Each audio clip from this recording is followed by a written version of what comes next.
morning, everyone. Before I take a few of your questions, I'd first like to deliver a few remarks about my administration's efforts to develop a comprehensive plan to reduce youth violence in Baltimore City. As many of you know, a key goal of my administration is to grow our city by 10,000 families over the next decade. In order to grow a city, we know that you have to attract new residents, but more importantly to me, we have to give those residents who live here more reasons to stay. And this means making sure that Baltimore is a city where families feel that they can safely raise their children and where those children feel like they have a future.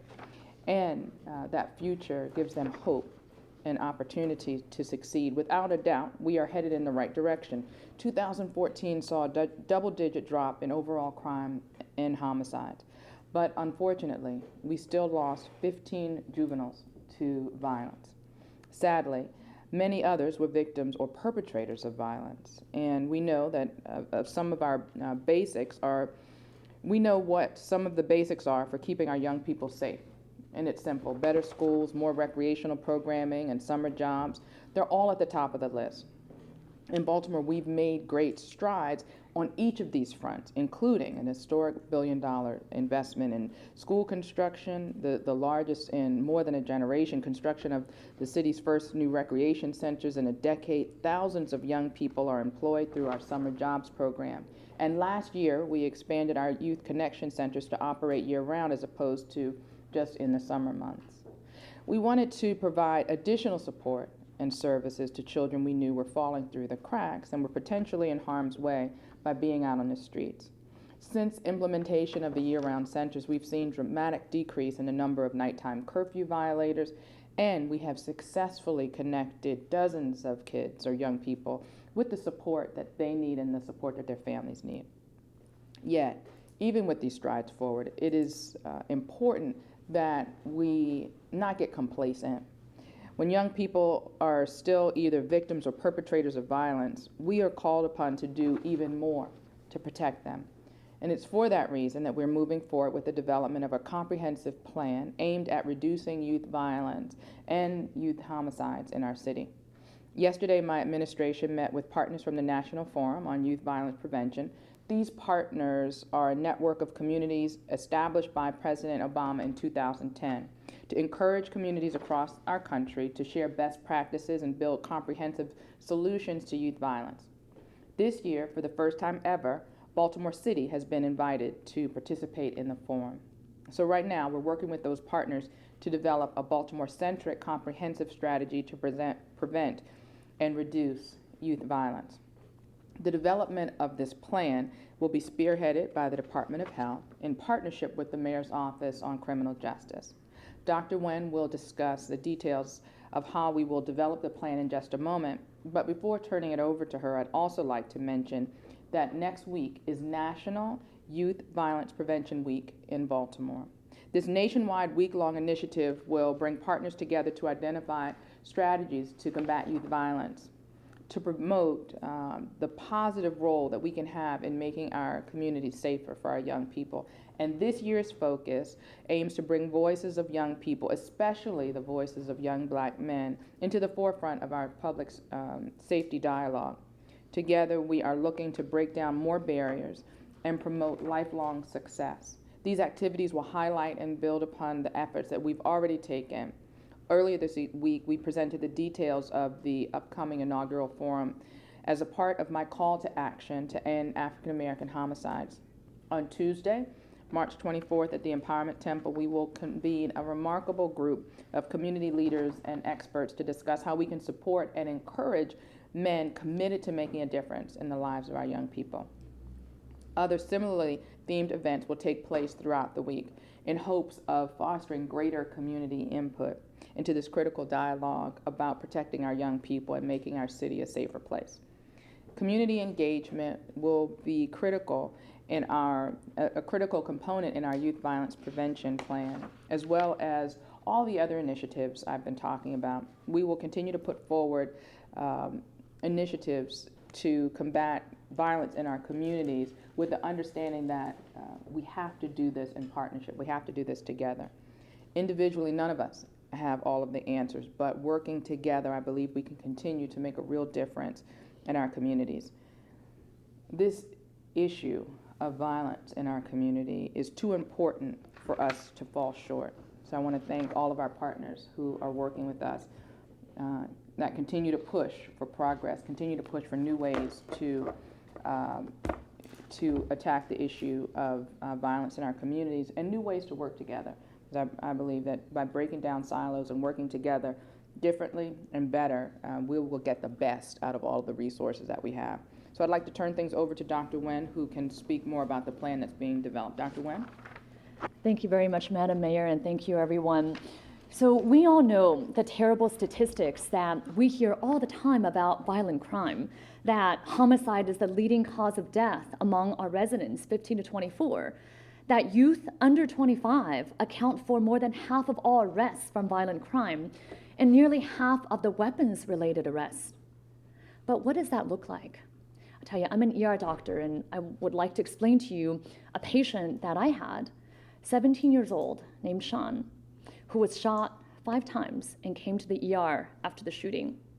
He was barely breathing, could not even find a blood pressure, and we tried to resuscitate him for over an hour, doing intubation, blood, all these measures that we did, and we were unsuccessful, and he died. But we looked at his medical record, and 2 months before, he had been there after punching someone and had a hand injury. 3 months before that, he had been shot in the back. Several months before that, he was there for depression, for mental illness. Several months before that, for substance abuse. And looking through his medical record, we were able to see a long history of mental illness, of substance abuse, of being in and out of foster families, of being in and out of schools, and not having the support that he needed in his families and in his communities. And so the question that we need to ask is, well, when was the right time to intervene? Not only was it the right time to intervene in the ER, but what about before that? So we know that the criminal justice system, as our mayor said, does not alone contain the answer to youth violence, which is so deeply rooted in other problems, including poverty and disparities and disconnection. And so to break the cycle of violence, because we know that the victims of violence are often the perpetrators as well, we have to recognize the problems and the risk factors, but also to promote resilience and protective factors as well, like academic achievement, connection with adults, and strong families and neighborhoods. Violence cannot just be a criminal justice issue or a police issue, but at its root, and the reason why I'm here today on behalf of the health department and our mayor, is to specifically talk about violence as a public health issue. I want us to think about violence as we do flu with the measles, that it's something that's infectious, it's spread from person to person, it causes fear, it wreaks havoc. But just the same, it's something that can be prevented. It's something that can be treated. And we can identify protective factors, which is why it's powerful, and it's cause for hope and optimism as well. So that's why last fall, Mayor Rawlings-Blake launched a planning process to address violence affecting youth in our community. She called upon a broad and diverse group of stakeholders from both inside and outside of government to develop a comprehensive and multi-sector strategy to prevent violence affecting youth, reduce the number of youth entering the juvenile justice system, and foster positive youth development. This multi-sector planning process is part of Baltimore City's participation in the National Forum on Youth Violence Prevention that was, as our mayor mentioned, established under the direction of President Obama in 2010, and as part of the Unity City Network. That's a network of the 25 major cities in the U.S.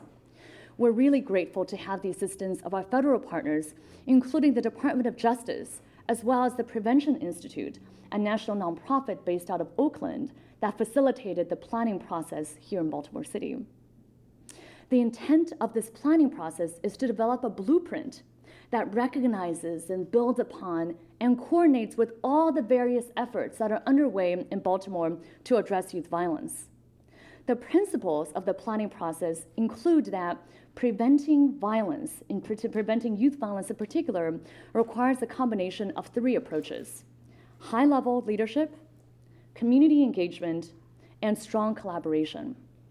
So we need to, first of all, have leadership like our mayor to show moral commitment and to have an overarching vision to catalyze change.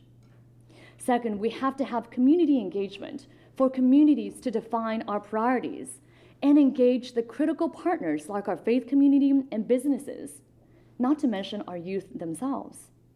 And third, we have to have collaboration in each step along the way. That's a true interdisciplinary and coalition effort. So far in this planning process, we've had 4 stakeholder meetings that include input from a variety of city agencies, some of whom you see represented here today, as well as academic institutions and our foundation partners in the city. There were also 3 youth group meetings and a community group meeting so that we can best engage the people who are around us every day. Based on these meetings, we have a blueprint called Be More for Youth. Our vision is for all young people in Baltimore City to be valued and protected in thriving communities and in a safe city where there is an abundance of opportunities for young people to dream and to recognize and realize their dreams. What we have now is a draft blueprint. And I want to make a distinction between a blueprint and a plan. What we aim for is a comprehensive plan, which is our goal, as our mayor outlined, that has specific actionable recommendations. What we have now is a draft blueprint, which we have submitted to our federal partners, and we are awaiting formal feedback. Yesterday, our federal representatives came to Baltimore City to provide initial recommendations to the blueprint that they received so far. Our blueprint has a cradle-to-career strategy with 5 goals to ensure that early childhood is safe and nurturing, that families are supported, connected, and empowered, that all young people are connected to a trusted adult, that neighborhoods engage young people in positive opportunities, and that people and neighborhoods have economic opportunities. Now we know that we have our work cut out for us. We have to review the goals and strategies to determine what areas can be moved from the blueprint to the actionable recommendations. And we have to engage all of our partners and make sure that our youth have an equal part to play in the process. Together with our youth, we'll be presenting our final blueprint to the National Forum for the Prevention of Youth Violence in DC later in May. And we will continue to focus on the health needs of our children, our youth, and our families to address youth violence from a public health perspective. Now, I want to finally announce that we will be having our Youth Violence Prevention Week that will be coming up, and you can find out more information about this. We have over 70 events that are planned for Youth Violence Prevention Week. You can find out more from our Facebook page, which is Be More YVP, BMOR YVP, and that there will be many events that are planned by a combination of our partners represented here, the Mayor's Office of Criminal Justice, the Recs and Parks, and the Health Department, and that we're again very grateful to have the support of our many community partners, and especially under the vision and the leadership of our Mayor, Rawlings-Blake. Thank you. Last year there were 15 juvenile homicides, and the year before and before that was 10. Do you have any idea why it went up? No, I mean, I'll say this. One of the things that we've been doing is working to implement a homicide review, and I don't know who could speak to that part of it. So we're taking a look at all of the homicides and trying to learn from them and fit our programs and policies around how we can prevent them in the future. So I don't know if MOCJ or Health Department wants to speak to that effort. I can speak on part of that, on part of the effort. So, one of the things that we recognize in public health, and again, one of the reasons why we're taking a public health approach to this is we can't just focus on the end result, right? If we're focusing just on counting the number of homicides or the number of deaths, and yes, it is a number that we should be measuring, but when we look at every case, so I chair, for example, our child fatality review. And for children, we also look at youth as well, right? We look at our 16-year-olds or even our 3-year-olds who are shot. And we see many common trends that happen in their lives prior to them getting to where they are now. And it's looking at those trends and finding out what it is that we can do on the front end, not just seeing what it is that we can do the moment that they come in with a homicide, right? But looking at what can we do in the front end? What are the systemic issues that we have to address? What are the issues that we can address in the community? Where are the touch points that we can be focusing on even before? For example, one of the major risk factors for a fatal homicide is a near fatal homicide, which is any shooting, right? Any shooting is near fatal. And so looking at how can we identify these individuals and interrupt that cycle of violence, that's something that we're looking at it. But that's the reason why we call this a public health approach, because it's the same thing that we do for any infectious illness or heart disease or anything else too. In your example earlier, you talked about, I think the boy's name was Sean, and you said there were multiple times where it was perhaps possible to intervene. How do you know when the right time is, and what is the right intervention in that example? This is an excellent question, and we're using a combination of approaches to figure this out. So one answer might be that all of these are good interventions, right? Because there is no, we don't know. It's just like, actually, I'll use another health analogy, blood pressure. Some people, you use one blood pressure medication and it controls their blood pressure immediately. Some people, you can use 5 different medications, it's still not going to control their blood pressure. Some people, it'll take a combination of lifestyle and medications and all these changes in order to make a difference. And I think the same thing could apply to youth violence as well, that it's not just one approach that's going to be the fix-all, but we have to use a combination of approaches. And perhaps the best thing to do is to identify all these various target points along the way and say, not just how can we focus on one aspect, but what are the things that we can do every step along the way? What it is that schools can do, what it is that health department, what it is that hospitals can do, what it is that recs and parks, what it is that each of us can contribute to. You talked about a whole host of people involved, including two youth forums. I was just curious, are there any young people involved with the actual planning of the events coming up? There have been. Can you identify yourself? Good morning. I'm Angela Johnese, the Director of the Mayor's Office on Criminal Justice. As was stated, there are more than 70 events planned for next week, and they have been planned by a number of city agencies and community partners, including the city's youth commission. And so some of the events have been youth-led.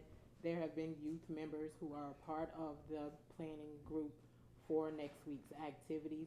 The full calendar can be made available, but I will say on Thursday of next week, March 26th, there will be a youth forum at Mondawmin Mall.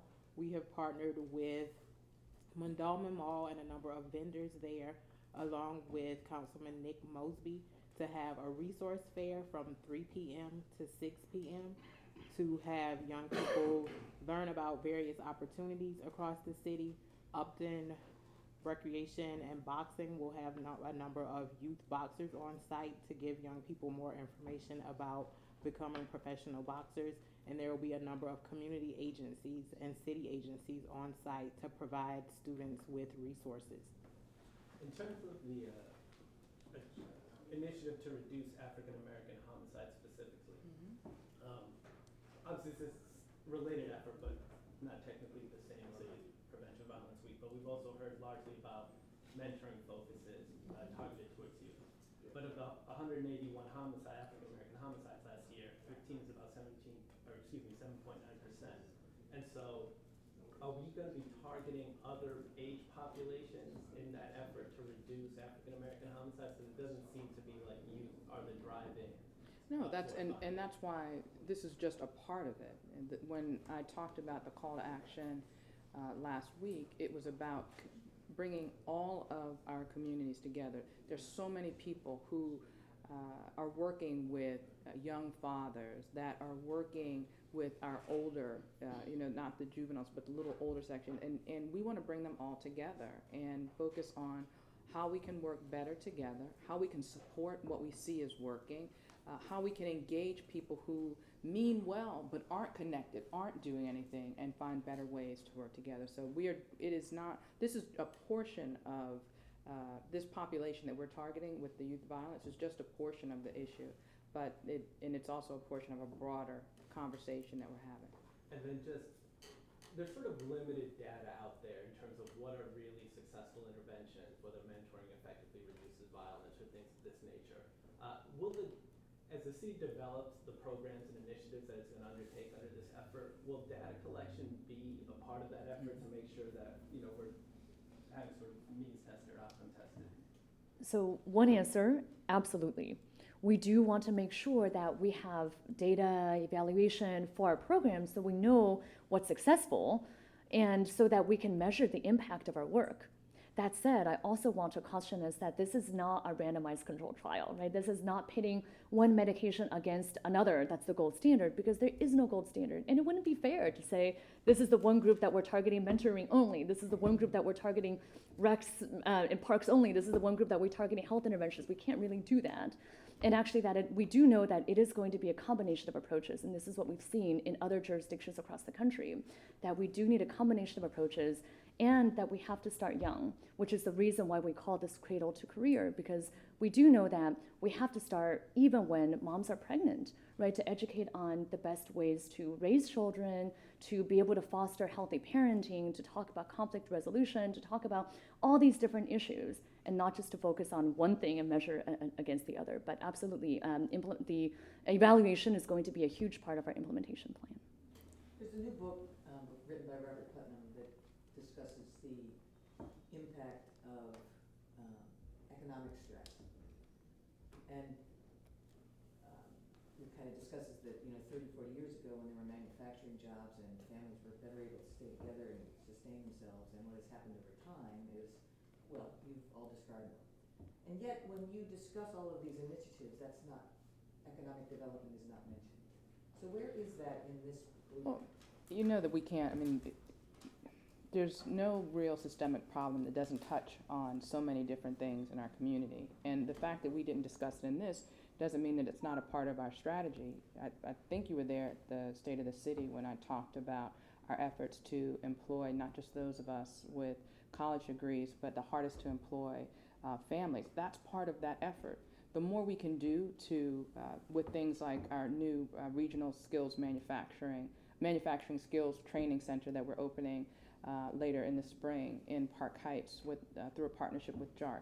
That's a focus on trying to get training and skills to our hardest to employ individuals. With the new Mayor's Office of Employment Development Director, who had a record of working to employ people who have records, the re-entry population, the hardest to employ of us. He had that track record, and that's what made him an attractive candidate to move into the director, because it was very important to me that that the prosperity that we're seeing in Baltimore is felt by all of Baltimore's families. So he is part of the administration's effort overall. We work very hard, whether it's with the Amazon jobs, in partnership with having the fairs, the things we're doing at the casino, to make sure that, yes, Baltimore is one of the best places in the country to, if you want to have a tech startup. And yes, millennials are flocking here, but doesn't mean that we're not focused as well on some of our residents who are still slow to recover from the Great Recession. This is a question that's related to this, but it's also political in nature. You've called for your bill to pass to sell off the garages to raise $60 million for rec Sell off centers. a very few. Sell off 4 of the 17. Yeah. So obviously, recreation and parks is one of the things that you mentioned, rec centers. But the council president said he's holding that up because he wants the money to be used for a super rec center on the east side and a super rec center on the west side, and that he's not going to move forward until he gets a commitment for that. What's your opinion about his stance? I was very clear during my State of the City that the bill needs a hearing. If that is how the council president thinks that we should spend the resources from the sale, then that's a conversation we should be able to have in public at the hearing. Not having the hearing, I don't think, is helpful in moving that conversation forward. Before I became mayor, the previous administration was closing down rec centers, PAL centers, without any plan for how to move forward with the future of recreation. I was very insistent that we could do better, and I did. I pulled together community stakeholders from all over the city and asked them very simply, what do you believe the future of recreation should be for our city? And they were clear. They wanted quality over quantity. They wanted what they saw in other jurisdictions as best practices, and we've moved in that direction. I made very tough decisions in order to to effect that change. We had to close some of our underused and very dilapidated centers to make way for the state-of-the-art centers like we're seeing at Morrill Park, and we're doing the groundbreaking on Cherry Hill this year and Cahill. And my vision for recreation is to be able to do more of that. I'm open to discussion about what that looks like, but I take the direction that I'm taking with recreation wasn't based on one person, whether they were elected or not. It was based on what I heard from a very strong cross-section of Baltimore's population, and that's how I formed that plan. If he wants to put an alternative plan before the public, he should do that at a hearing. We can do one Madam more Mayor, on I this. have one more question. Mhm. Regarding how big of a driving force was the city's growing homicide numbers when it comes to juveniles? How big of a driving force was that last fall when you put into action this comprehensive approach to address youth violence? I think if you take a look at the work of my administration, what you'll see is that we work every day to make government work better for the residents, and we continue to look at new ways to work better together. And while it has been mocked among you sometimes when another task force, another group, what we've seen is when we come together with a common purpose and a vision for wanting better for Baltimore communities, we're seeing results. We had double-digit reduction in homicide last year. That didn't happen by mistake. That happened because of collaboration. That happened because of partnerships. So, and I want to say one thing to make it clear, because of the work that the Obama administration saw around our youth violence, that is why we got accepted as a forum city, because they're seeing that we are very focused and very determined to make a difference. The whole conversation about this age group or that age group, I don't want any homicides, but it is particularly demoralizing and defeats and deflates young people and their communities when you have juvenile homicides. So it is something that I think deserves special attention. Okay, so hold on one second. Mayor, can you stay at the podium, everyone else? Thank you so much.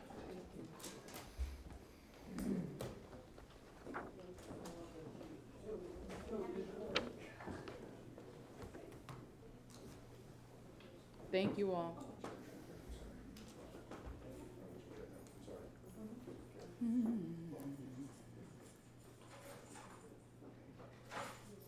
We can take a couple of questions on other topics if you guys have any.